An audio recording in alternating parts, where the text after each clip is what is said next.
Olá, família! Sejam todos bem-vindos ao estudo diário das Escrituras. Hoje eu vou mandar um forte abraço aqui para Jeane Moraes e os seus filhos, Joseph e Alana, tá bom? Eles são de Maceió, Alagoa, na ala Boa Vista. Um forte abraço aí para a ala Boa Vista, todos que acompanham a mensagem diariamente aqui, tá bom? Hoje nós vamos estudar aqui 1 Nefe, capítulo 4, tá bom? Nefe e os seus irmãos haviam tentado trocar as placas de latão pelos seus bens preciosos, tudo que o pai dele tinha, ouro, prata, todas as coisas. Mas Labão, isso dá errado. Labão rouba os seus bens, expulsa eles e manda os seus servos matarem.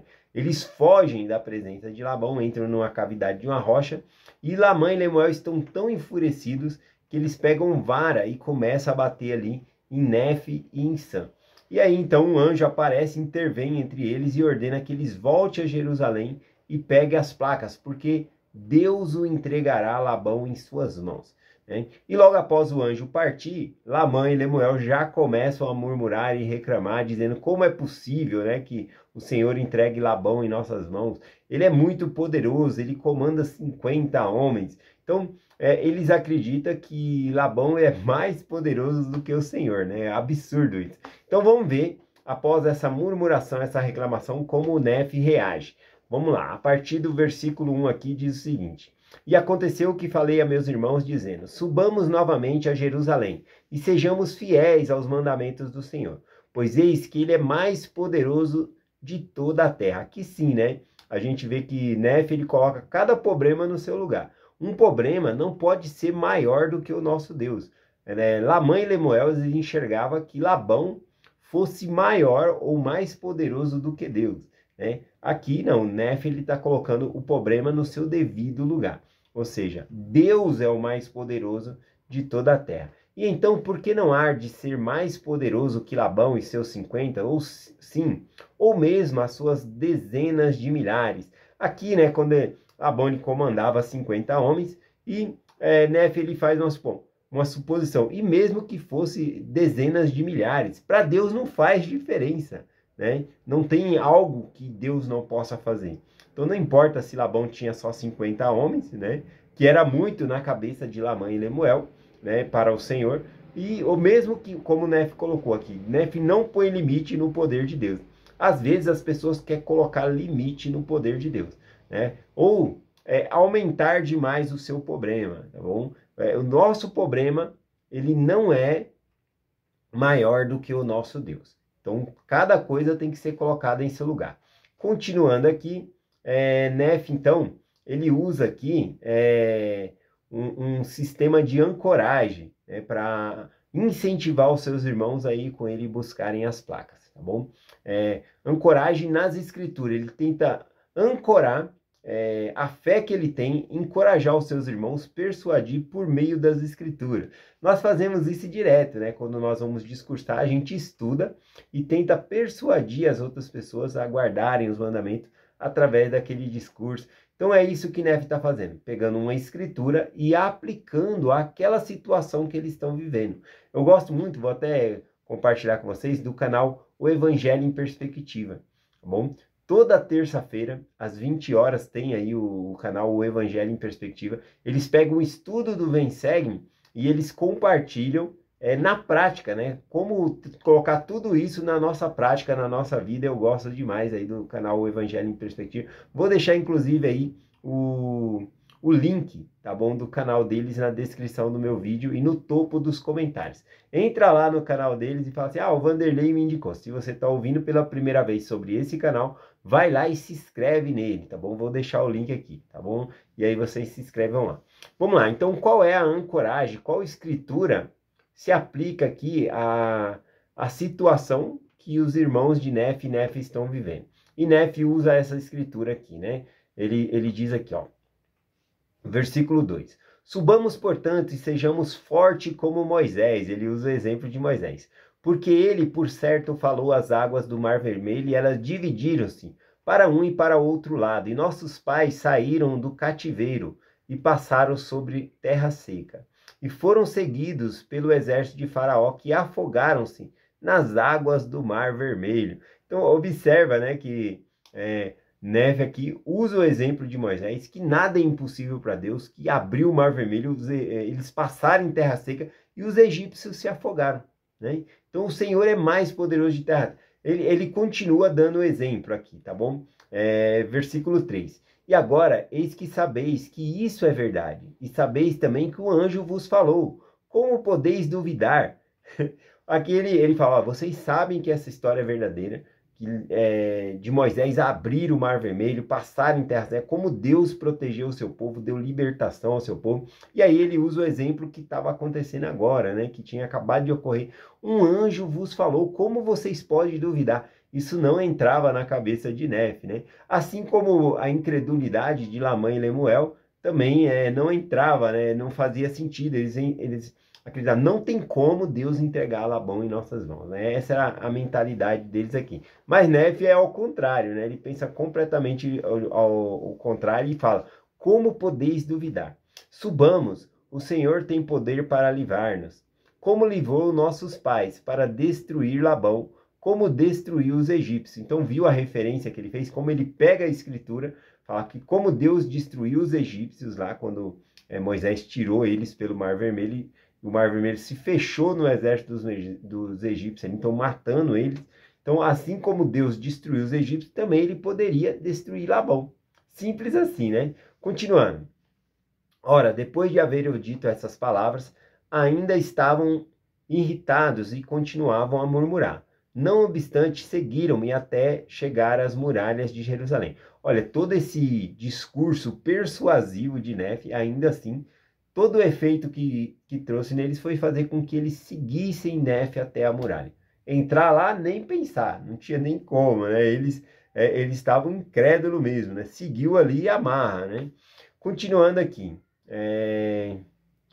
versículo 21. E era noite, eu fiz com que se escondesse fora da muralha. E depois de haverem eles escondido, eu, Nefe, penetrei sorrateiramente na cidade e dirigir-me à casa de Labão. Então, fazer eles se esconderem fora da muralha, né, fora de perigo, isso aí eles não reclamaram, é o que mais queria.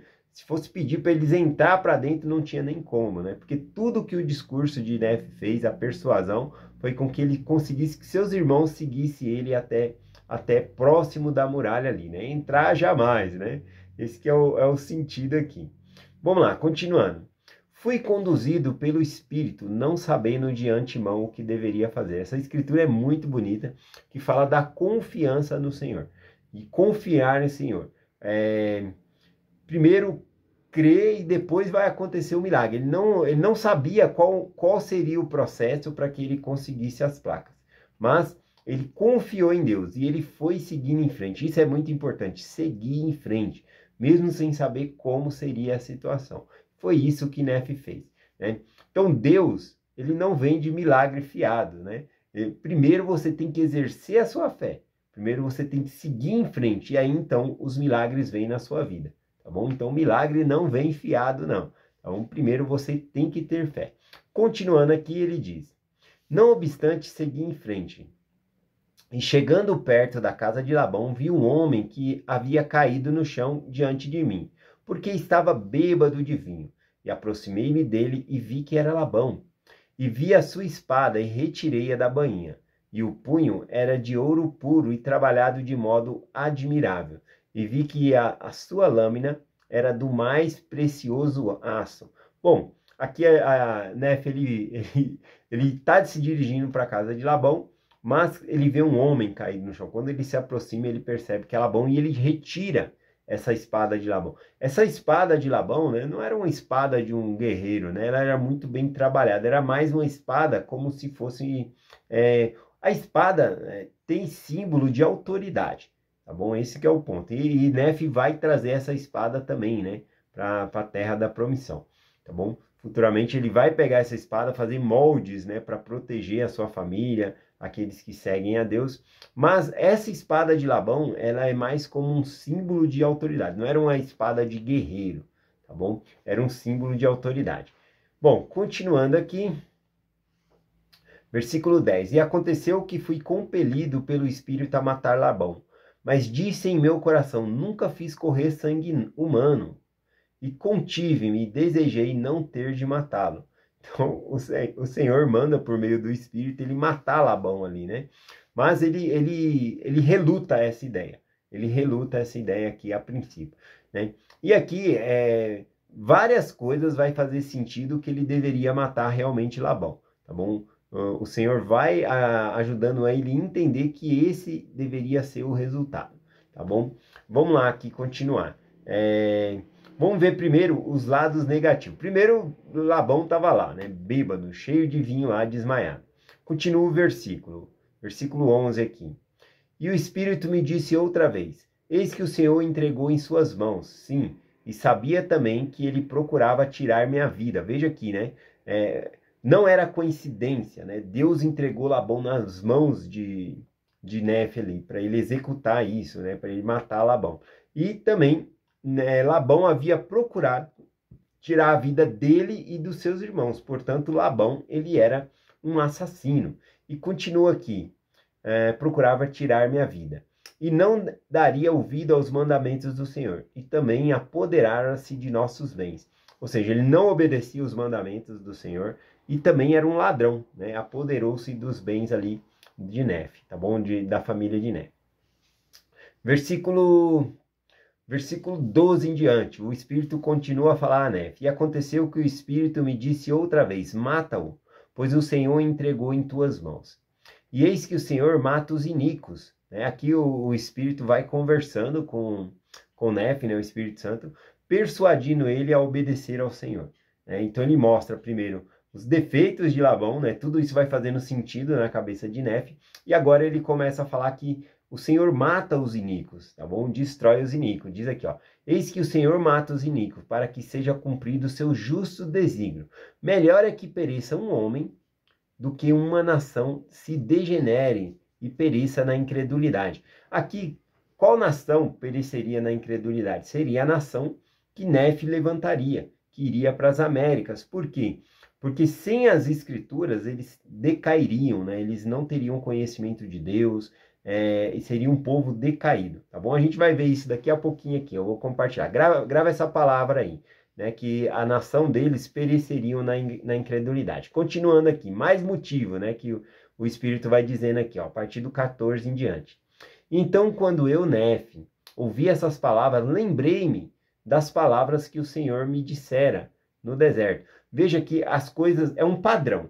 Além do Espírito ter falado, mata-o, né? Ainda tem um padrão que muitas coisas vai fazendo sentido na cabeça de Nefe, tá bom? Então ele fala, por quê? Porque ele se lembrou das palavras que o Senhor lhe dissera no deserto. Se tua semente guardar os meus mandamentos, prosperarás na terra da promissão.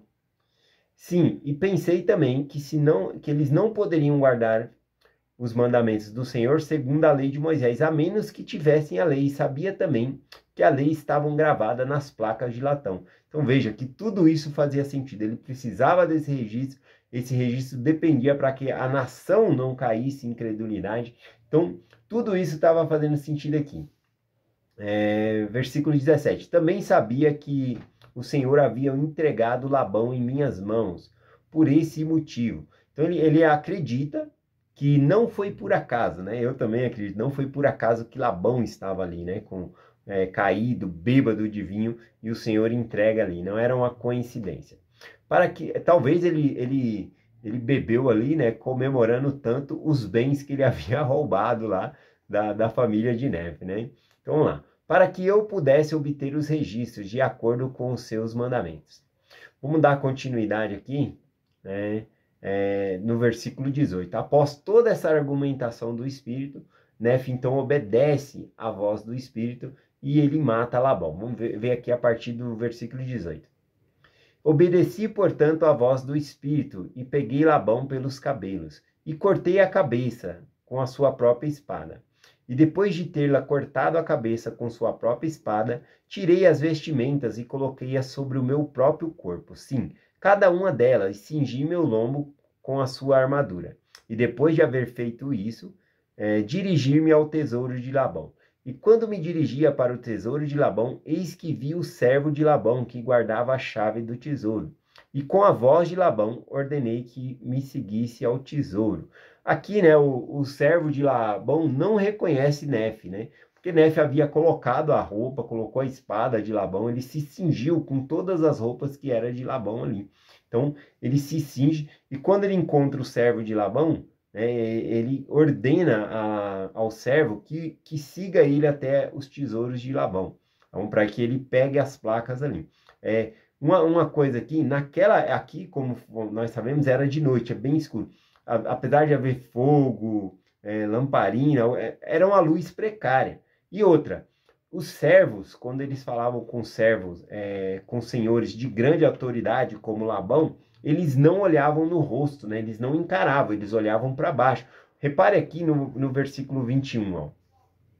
E ele supôs que eu fosse seu amo Labão, porque viu as suas vestimentas e também viu a espada que estava na cintura. Então veja que o servo ele olha do corpo para baixo, ele não fita os olhos, tá bom? Era uma falta de respeito o servo encarar o seu senhor ali. Então era essa medida que eles usavam aqui, né? Então, mais a falta de luz e também a cultura do servo não olhar, encarar no rosto ali, então ele não percebeu que era Nefe, né? E Nefe disfarçou a voz ali também. E falou-me a respeito dos anciãos dos judeus, pois sabia que seu amo Labão, havia estado com eles durante a noite. E falou-me e eu falei-lhe como se fosse Labão. E disse-lhe que também eu levaria as gravações que estavam nas placas de latão a meus irmãos mais velhos que estavam fora da muralha, tá bom? E aí a gente finaliza aqui então com esse versículo 24, amanhã a gente dá continuidade. Nefe pega então ali, o servo de Labão pega os registros e eles saem, né, para fora da muralha para entregar ali, levarem embora para o deserto, né? Os irmãos que Nefe está mencionando que está do outro lado, seriam os irmãos dele. Mas como o servo de Labão estava falando dos sacerdotes, né, dos anciões, ele então pensou que Labão estivesse falando dos seus irmãos de igreja, tá bom? É isso aqui. Vamos lá, aquela frase que eu falei, né, que é melhor que um homem morra, né, que foi o que o Espírito disse a Nefe, que um homem morra do que uma nação caia na incredulidade, uma nação se perca, tá bom? A incredulidade seria justamente por falta de registro, por falta de escrituras. Lá em Homini, capítulo 17, lá em Mosias também vai falar um pouco sobre isso, mas o livro de Homini, ele explica que quando Mosias, ele encontrou um povo, uma cidade chamada Zaraela, e tinha um líder lá chamado Zaraela.